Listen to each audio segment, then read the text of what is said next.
Bismillahirrahmanirrahim. Assalamualaikum warahmatullahi wabarakatuh. Waalaikumsalam warahmatullahi wabarakatuh. Ya, selamat pagi anak-anak. Gimana puasanya? Baik. Lancar. Oke, sebelum kita mulai belajar, tolong meja kursinya dirapiin. Kalau ada sampah itu dibuang. Sudah siap semua untuk belajar hari ini? Siap, Bu. Oke. Materi hari ini menarik sekali karena masih kita melanjutkan dari materi yang kemarin. Materi kemarin kan tentang asam basa. Kita udah mempelajari tentang karakteristiknya, sifat-sifat. Coba kita harus kenal dulu dengan asam basa yang kemarin. Harus kita review nih. Takutnya nanti kalian lupa.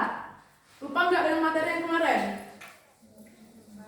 Nah, banyak yang lupa pasti. Jadi yang kemarin itu kan kita membahas karakteristik. Kalau asam itu bisa kita rasakan kan? Kalau asam gimana?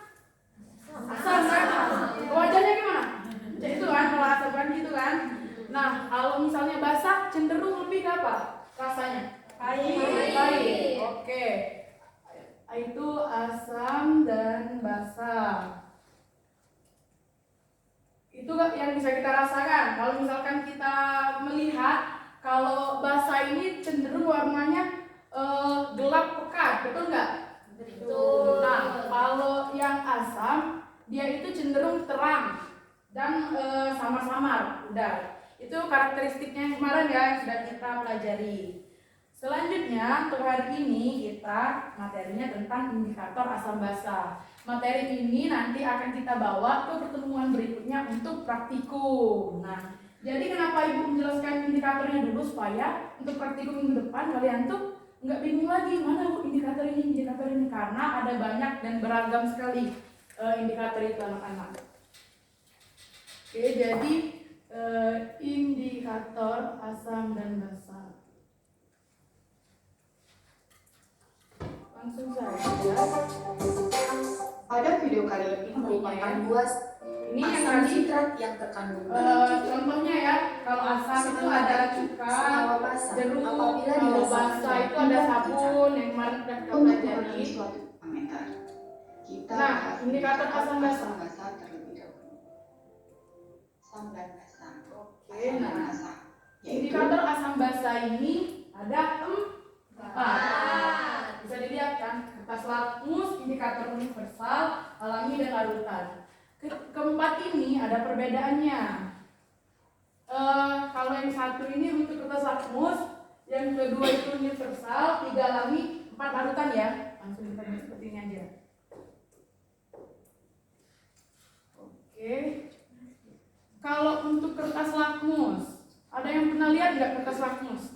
Ada pernah lihat semua? Nah, seperti ini bukan? Oke. Udah ada ya, udah pernah lihat ya kertas lakmus. Nah, kenapa sih warnanya ada pink dan biru? Ada yang tahu nggak? Ada yang tahu nggak? Nah, karena kalau misalnya warna merah muda ini untuk kelarutan Asam. nah, itu tahu. Kalau yang biru untuk kelarutan Basa. Sudah pintar anak-anak ibu ini. Manja. Lanjut. Yang indikator kedua, indikator universal. Ini kan udah pernah lihat belum indikator universal? Sudah. Udah pernah pakai? Oh, ada yang belum, ada yang udah kan? Zaman SMP mungkin ya. Nah, ini contoh indikator universal. Kalau untuk indikator alami ada yang tahu? Tahu nggak indikator alami? Apa bunga? Ah ya, bunga-bunga gitu. Karena kan alami itu yang natural dari alam. Kayak ini kan, tapi yang ini nggak akan kepake karena bukan yang ini. Contohnya itu kayak bunga telang, apalagi mawar ya, pokoknya yang mengeluarkan warna. Kalau indikator larutan itu ada yang tahu? Larutan seperti apa? Kalian pernah pakai metil merah?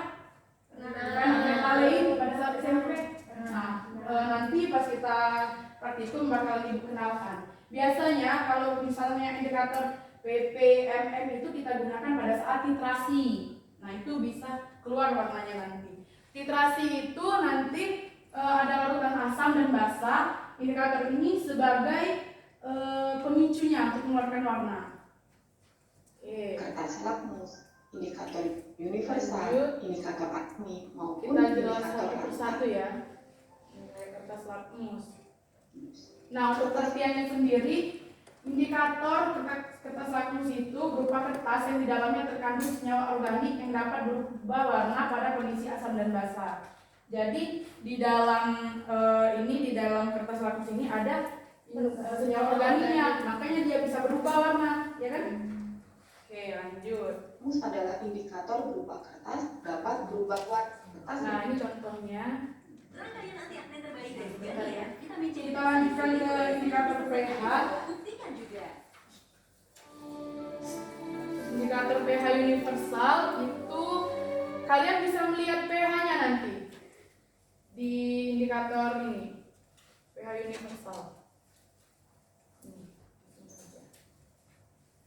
Untuk pengertiannya berupa kertas serat berbentuk strip dengan deretan warna. Nah, ini kan. Ini yang 0 sampai 7, 7 sampai 14 itu pH. pH-nya. Dengan Kalau pH itu biasanya 0 sampai 7 itu pH asam, kalau pH netral itu di 7 dan kalau pH yang lebih dari 7 itu basa. Lanjut ke indikator alami. Indikator alami berasal dari tumbuhan, bunga, sayuran, buah-buahan. Nah, ini contohnya kan. Biasanya untuk mengeluarkan warna di indikator alami itu direbus, apalagi biasanya di blender kan. Kalau itu biasanya ibu rebus untuk ramuan, bukan ya anak-anak. Tentu saja untuk praktikum. Lanjut itu ke indikator larutan yang kata ibu tadi. Nih, dalam pengujian asam basa biasanya tidak hanya menggunakan satu jenis indikator saja, minimal 2 indikator, biar kita tuh bisa melihat perbedaannya. Oke, dari keempat indikator ini bisa kita simpulkan atau bisa kita buat perbedaannya masing-masing. Kalau kertas lakmus itu kertasnya warna biru dan Merah. warna biru dan merah. Kalau indikator universal itu yang ada garis-garis warna. Garis warna. Kalau indikator alami itu dari bahan alami. Contohnya kayak bunga ya. Bunga dan lain-lain. Kalau yang keempat tadi indikator larutan itu yang dari zat kimia langsung. Kalau kertas lakmus ini kita hanya bisa melihat perubahan warnanya saja. Tuh, perubahan warna. Kalau yang universal kita bisa melihat warna sekalian pH. Warna plus pH. Kalau yang alami ini hanya warna saja. Dan kalau misalkan yang alami ini terkadang tidak jelas anak-anak. Kadang warnanya itu kepekatan akibat dari kita terlalu lama merebusnya kan. Jadi kurang akurat lah pengukurannya kalau misalkan kita pakai alami. Tapi kalau misalkan kalian mau nyoba-nyoba di rumah kan, untuk praktikum boleh ini pakai yang alami. Nah, zat kimia yang ini yang kata ibu dari larutan itu bisa digunakan untuk proses titrasi.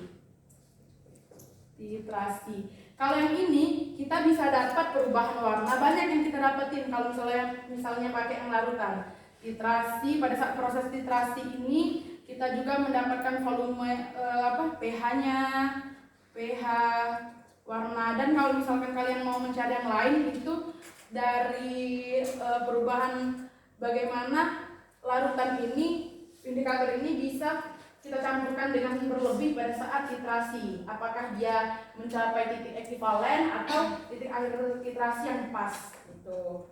Ini ya untuk perbedaan-perbedaannya. Lanjut, ibu ada LKPD, ini sangat mudah sekali. Dari hasil pembelajaran kita ini lah. Ini kalian jadiin PR aja untuk tugas kalian di rumah masing-masing. Oke? Dari pelajaran hari ini semoga kalian mendapatkan ilmu yang bermanfaatnya ya. Kita lanjutkan di minggu depan. Ada yang mau kasih kesimpulan dulu? Sedikit aja. Saya Bu. Ya lanjutkan, Nak. Jadi kesimpulan hari ini kita mempelajari tentang indikator. Tadi ada kertas lakmus, terus indikator universal, indikator alami, indikator larutan. Nah, kertas lakmus itu ada 2, merah dan biru, dan juga universal itu ada banyak warnanya, dan juga indikator semuanya itu untuk melihat perubahan warna, Bu. Oke, terima kasih. Udah jelas ya. Kita lanjutkan di minggu depan untuk praktikum. Nanti Ibu kabari ke kalian apa aja bahan yang mau dibawa. Untuk pembelajaran hari ini terima kasih atas partisipasi kalian semua, sudah sangat bermanfaat ya walaupun puasa. Sebelum itu Ibu tutup, kita tutup dengan melafazkan lafaz